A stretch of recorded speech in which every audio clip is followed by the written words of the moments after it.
Hello, fish persons. I had got a couple of requests if I was ever going to go back to doing a review on various spot numbers that Team JoJo fishes. So I thought today would be an ideal time to do that. Not very good for fishing out there with the wind and the cold. Anyway, let's get started. Skippy Bay is spot number 19. You can't see it, but it's up here somewhere.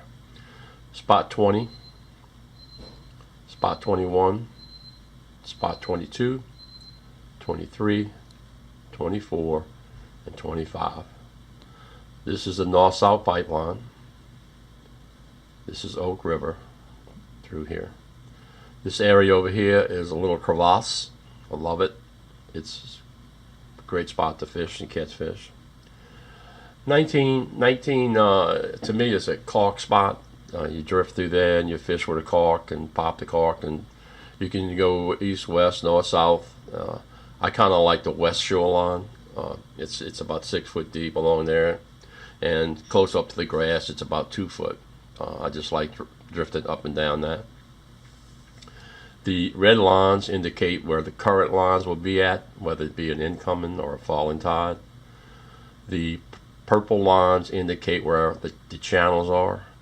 If you notice on this side there's 2 current lines, and I'll explain that later. Current lines along through here, or channels, I'm sorry, channels through here, and channels through here. That's the purple lines, indicates the channels. The blue lines is where I do the Oak River Troll. All through here, Oak River Troll. This section through here has caught more fish than anybody can imagine. It's 20 is used to be a piling here, and they took the piling down, but I put my boat right in this point right here, and if it's a falling tide I fish it this way, if it's a rising tide I fish it this way. That's on 20. Also on an incoming tide you put your boat right here and you throw out here and work it back to you. That really works well. On this side too, this is part of 20. I like putting the boat over here when the tide's coming this way. I'll put it here, cast, and let it run down all the way around. Redfish hang up in here. Cork fishing. Do a little cork fishing off there when the tide's going this way. Sometimes I put my boat right in the middle, and I'll fish this shoreline when it's running in or out. I'll throw out, let my line come all the way behind the boat, and then slowly work it back to me. And sometimes them fish just hang right there. 21, redfish through here. I put my boat up side here and fish the incoming and falling tide. Over here I put my boat up against the shoreline and I fish a falling tide for the redfish. The redfish seem to hang right here on the falling tide. You know, sometimes I'll push my boat a little further up this way to fish it. Caution, this is like, I think it's oysters, but there's a lot of hang up in here. It's mostly oysters, I believe, but there is the pipeline monster right here, we call it. It must have about 500 of our lures on there, because as you drift through here or you cast, you will catch that and you will not get it off. You'll have to pop your line. This area through here is 9 to 10 feet deep. Perfect. When you get over here, it's 18, 19 feet deep, depending on the water level at the time you're in there. This is more or less about 15 feet through here, all the way through here. This is about 15 feet through here. Over here, a couple of years back, I by accident, I didn't normally fish that area, but by accident we caught a couple of trout. So I like this here, because when that water's coming this way, it drives them fish up, the bait up that drop off, and them fish just hang there. So we fish up in that area. This is like little oyster shells in this area too. Another favorite spot is right here. I put my boat right here and I fish the current this way and this way.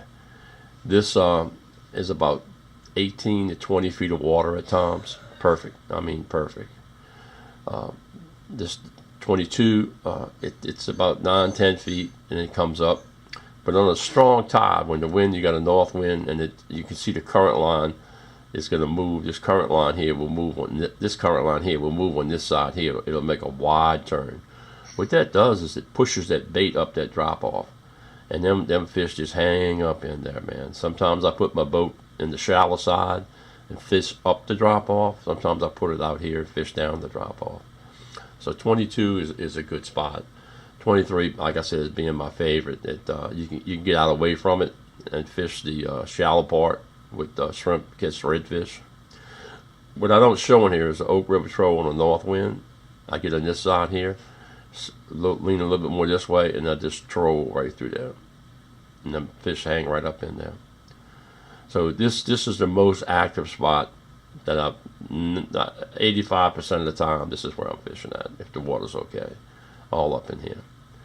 This over here, I put a little time in that, but I put my boat right over here.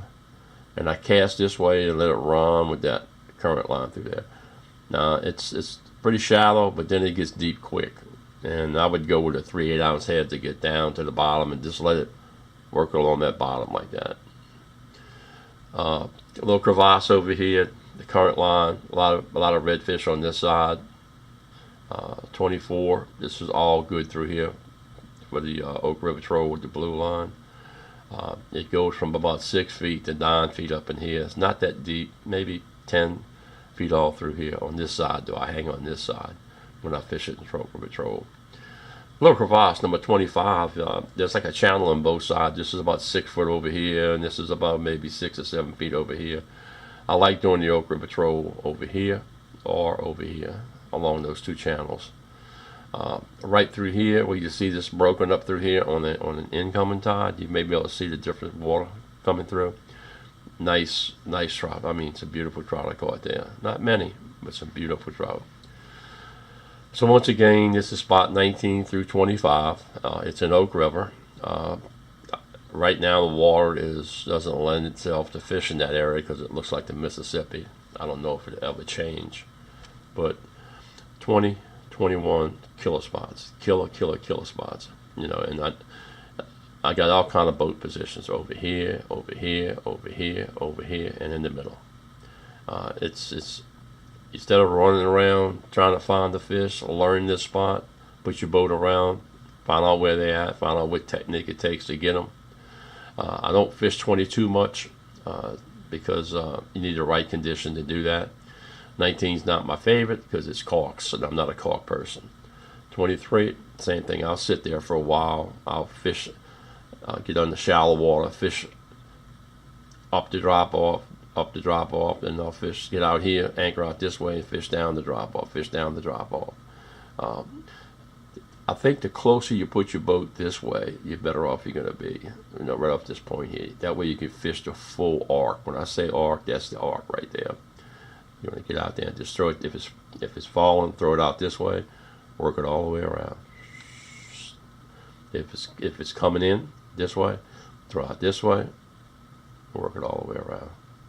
And don't forget the little spot over here, even though I don't have a number on it. About, I guess, 3 or 4 years ago, the bull reds got up in here in June. We had a ball, man. You go out there and you catch 2 or 3 of them bull reds, you had enough for the day. But take people out there, and they would really have a ball just fighting these fish. We wouldn't keep them, but they had fun fighting them. 24, dynamite spot. Lots of trout up here. We caught many trout up in here. You know, it's just things are changing, I guess, and the trout are moving around, or the water's got it all messed up. It's just not producing in the last couple of years. This area here, a little crevasse, is still a producer, but the water is in such a condition right now that it may not be as well. But if you spend the time to learn where the current lines are, where the drop offs are, where the channel is, and you know, and what areas when you're fishing a certain wind, you know, north wind, this is pretty good all through here, south wind over here, west wind, you know, west wind's not too good, but if you use it to do the Oak River Troll, it's no big deal. It doesn't really impact you that much. East wind, same thing. It just reverse it, troll the other way. When you do the Oak River Troll, though, the wind and the current has to be going in the same direction, and you don't want to do more than 1.4 to 1.6 miles an hour. Sometimes when you get in that wind and the current, you can really be moving. Well, that's it. rod and reel fishing persons. I mean, that's spot 19 to 25. If you put the time in to learn them, I think you'll have some good results. Take it easy, and I'll see you on the next evaluation of another spot.